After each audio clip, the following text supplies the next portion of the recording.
G'day folks, it's Rob here. We're up at the farm. Well, I've been up here all week. Bianca's been down in Brisbane and it's time for me to head back down and edit this video and upload it. Also load the trailer again and head back up north, back to here. So I thought I'd just bring you along and show you what we've been up to, what's going on around the place. I'm pretty much all just working on zone 1, which is the house area.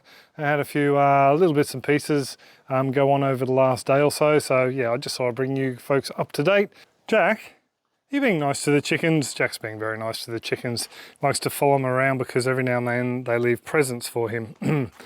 The boy needs manners. Anyway, the chicken feeder has been up and running, and since last weekend, stuck a bag of feed in there, still feed. This is a Hamish design from the Naughty Goat Farm YouTube channel. He released this design years ago, and there's loads of variations of them online now.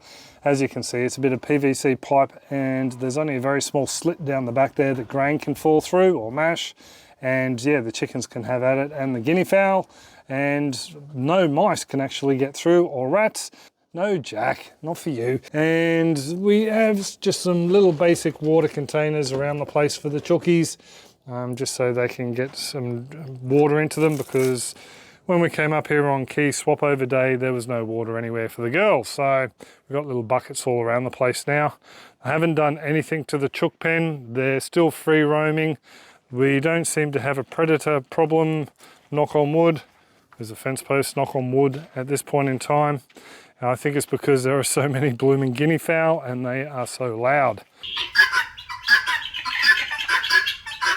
A few folks who are watching this on our Aquaponics YouTube channel, just a quick heads up, these videos won't be posted here forever. It will revert back to an Aquaponics only channel and backyard farming. All the farm content will be over on our Bits Out the Back homestead channel. So as soon as we finish the purchase and all that sort of thing, that's where the farm content will be. So if you want to keep in touch with us there, all you have to do is jump on over using the link in the description or one that pops up here and subscribe and hit that notification bell, and all should be hunky-dory and you'll get notifications when videos are posted there.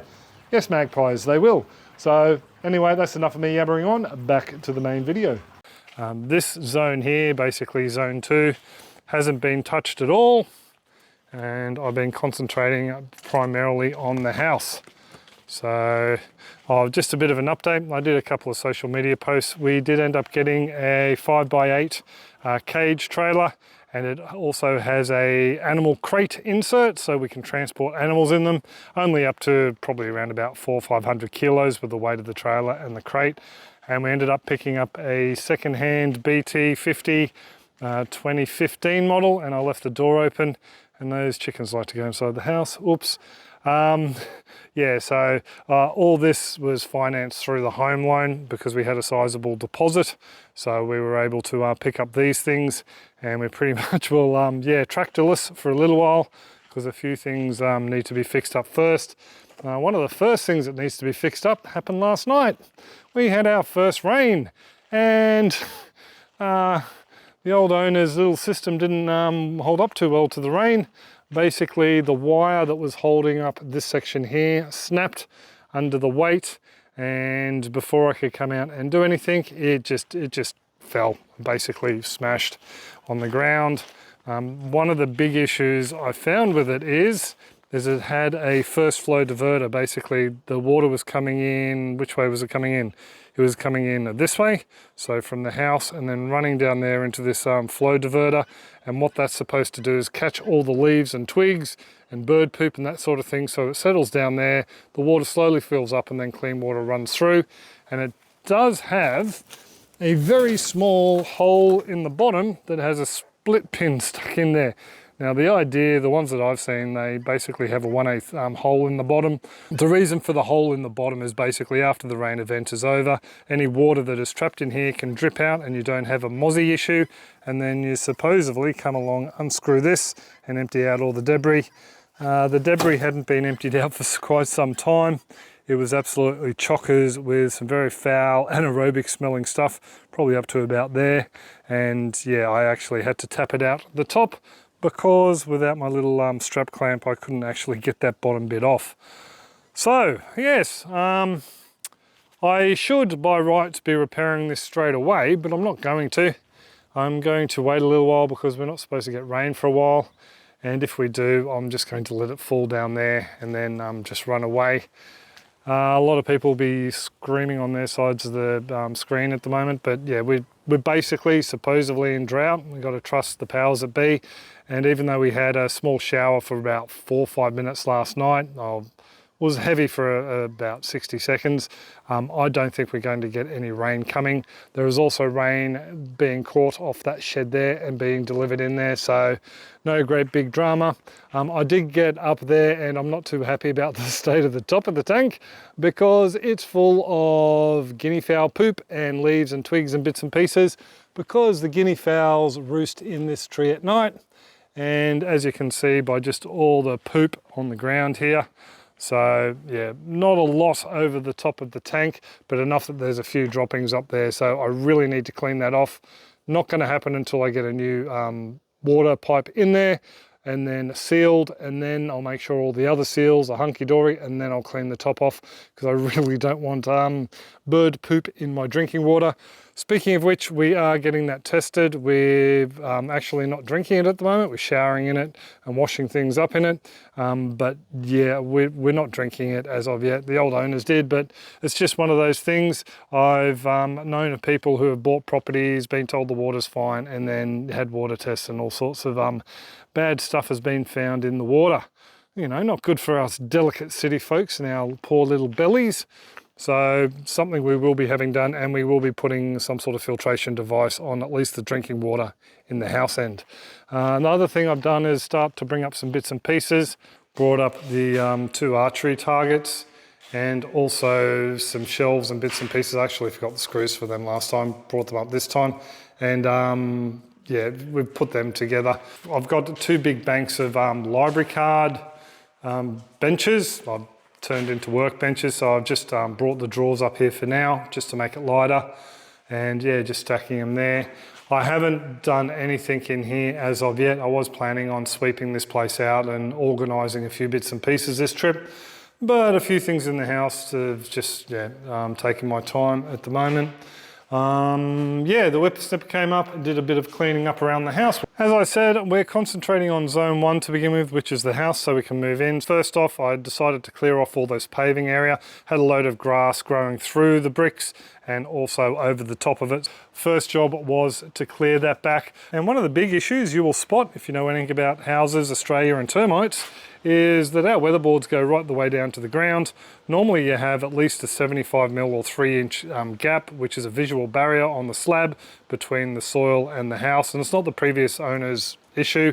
They bought this house already like this, so it goes back to the original guys who built in underneath. So we really should have some sort of a visual barrier.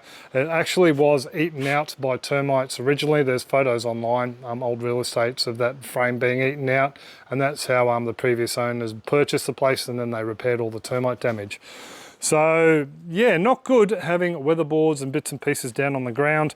There is a fill port here for a termite reticulation system. It's basically slotted pipe that goes around the house.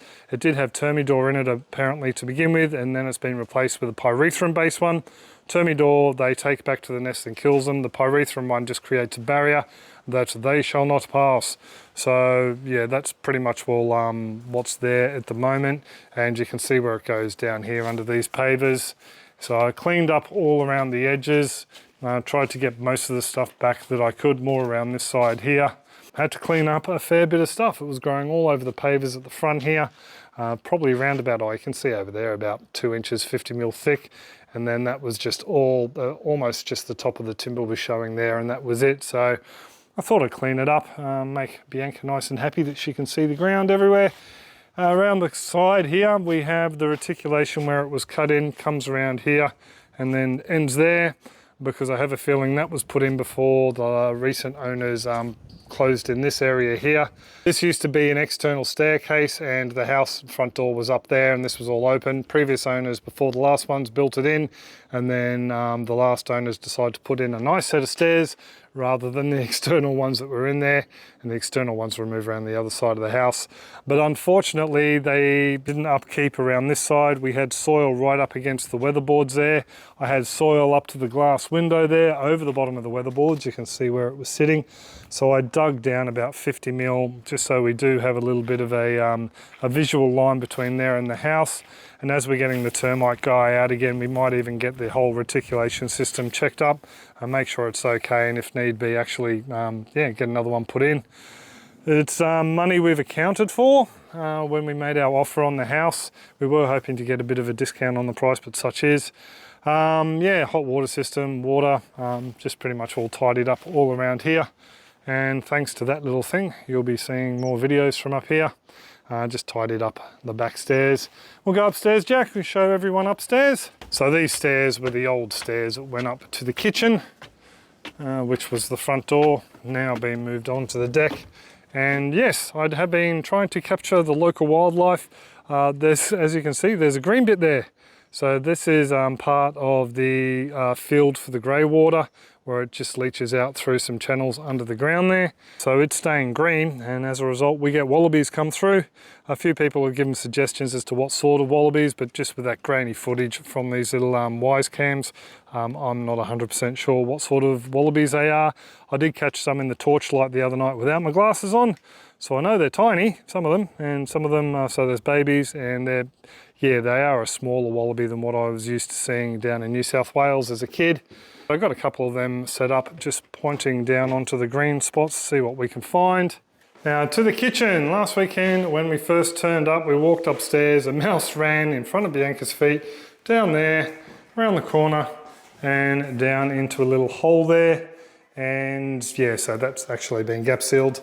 So a little bit concerned about that. And then we started going through the cupboards and we just saw all the mouse poop, and we just thought, oh my God, you walk upstairs, you see a mouse, all the mouse poop around the place. This place is absolutely infested with mice. So we started off just cleaning off the top of the benches just to make sure we could see any sign of them, because there was mouse poo on there. It appears that this bench is mouse free. They can't get up here, so we're storing a lot of stuff up there. So yeah, next morning we came up and there was a load of scat, like we're talking 20 pellets on the whole bench.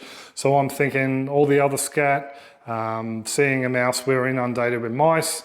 So we went out and bought a load of traps, and we set all the traps up, and we caught one mouse, one lonely little mouse. It appears that mice poop 15 to around about 30 times a night or a day, and we only probably had one mouse. We did set up a couple of these little soft drink bottle traps. And we have Bucket of Death on the floor, which has white marshmallows.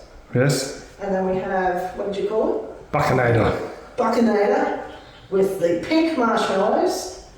We're going to see which one works best. who wins. We were gifted some marshmallows and other goodies by the real estate agent when we moved in a little welcome box. So that was the only bait we had at that time. So we stuck that in there and dabbed some on the thing all the way up. And then, yeah, caught nothing, absolutely nothing. Set up my little wise cam over there, saw nothing, nothing came out for a look. I came back up and thought, well, maybe we do have the mice. I'll just stick some peanut butter on there. No, nothing. Put dabs of peanut butter all over the bench, nothing. So, even though I probably mentioned to the supporters we have loads of mice, it looks like we only had one little mouse, and we've looked after him for now, knock on wood, actually. So I decided that I would get in here and clean all these cupboards out, but before I could clean them out, I decided to fill all the gaps, because there were gaps left all around here. That's a gap going in under the stovetop, and my concern is there are mice living underneath or have been in the past, living behind the kickboards. And the reason I think that is because the old owner's dogs went crazy in this corner, scratching the kickboards. So I decided that I should use those little sections of board to fill all the gaps, and I also filled it up against the oven there as well. I need to get in there with some vinegar and still clean the roof up there. There's also a hole around the electrical conduit at the back. We've already had a sparky through the place. We lifted this up and double checked it was okay. Thank you very much, Jack. I think Jack will be coming back again. I've already put some wire scrubbers down there and siliconed it in so they can't get through. And all the rest of them, yeah, they're pretty much all mouse proof now. So I've spent a lot of yesterday disinfecting these cupboards. I'm just going to leave the doors open. I've got to do the shelves yet, and there's some shelves over there that I've got to do. Just ran out of time, basically. Just filling the gaps and doing other bits and pieces and paying attention to Jackie boy. Over here, we've got a few issues. Under this sink, it was just a hotbed of mouse activity. We have issues with holes where that water comes through, that line at the back. Big hole there, so I had to throw in some wire wool. I'm going to get one of those stainless steel surrounds and put that around that one there. Another one down there, which is the drain line out from the sink. This is where the wastewater came through from the dishwasher. They just drilled holes through the walls and poked the pipe down there. So another huge hole there, and there was actually where we caught the mouse was in the drawer. There, the cutlery drawer, this thing here. As you can see, there's the grease line where it is coming up and over. I'm not going to worry about cleaning that now because it's a 4-hour trip back to Brisbane, and I'll do that when I come back up. I'm also cleaning all the hinges because they were using the hinges as a jumping off board as well, especially that corner hinge. They were using it to climb up over or from the oven underneath the stovetop there. So yeah, a lot of cleaning to be done. On the plus side, all these cupboards, they had some cockroach poop in them, and that's about it. So they're going to be fairly easy to clean out. And these guys over here as well, same thing. They're just, little bits of cockroach poop and that sort of thing that we've got to clean out. And yeah, then we can move in good and proper. Next week is Bianca's starts of holidays, so we'll be up here. I'll actually show you where we're camping out. Would you like to give everyone a tour, Jack? No? No? I will then. This is pretty much where we're camping out at the moment. Just brought up a little fridge and we've got boxes, me being OCD, boxes to keep everything mouse proof, even though it looks like we don't have that many mice, you know, better be safe than sorry.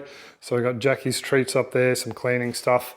And yeah, just basically just been camping out down here. Just to show you, this is some of the original termite damage down there. And these posts go straight through the concrete into the soil, because this was a house on stilts originally and built in after the fact. So yeah, that's why there was a few termite issues and why there's that reticulation thing. But yeah, pretty much all just been staying down here. We cleaned this room first. We didn't wash down the walls yet, but yeah, that'll happen later when we paint. We ended up buying a click-clack sofa bed from Lifeline down at Ipswich and brought that up, so Bianca and I got something to sleep on. And yeah, the other rooms, we're calling this our safe room because it's mouse free. Like the other bedrooms, when the doors are closed, they're mouse free as well. So we were storing a lot of stuff in there, but we're not worrying about it so much anymore. But yeah, this is pretty much all where I've been held up this week. Little stove top over there for my coffee, which I'm about to make to go home. Just a quick heads up as well, the stove upstairs, I forgot to mention, does work. The Sparky showed me how to use it, so it was user error. You just need a very gentle soft touch to get it to turn on. So there we go, the stove top does work, but I'm still using that little gas burner downstairs just for now. Actually cooking outside, not inside there, just doing coffee in the mornings there. But yeah, there's a little bit of a catch up on what we're up to. Like I said, pretty much all zone 1. There's not going to be much growing or farming happening here for a little while yet. We've got to clean this place up. I'd like to get a coat of paint on all the walls upstairs before we move in up there proper. And yeah, hopefully next week or the week after next, we'll be able to make a big start on that when Bianca starts a holiday. So I will pretty much leave it there. I'm going to head back to Brisbane, edit this, upload it, load the trailer and come back up. And I will see you folks next video. Cheers all and have a good one.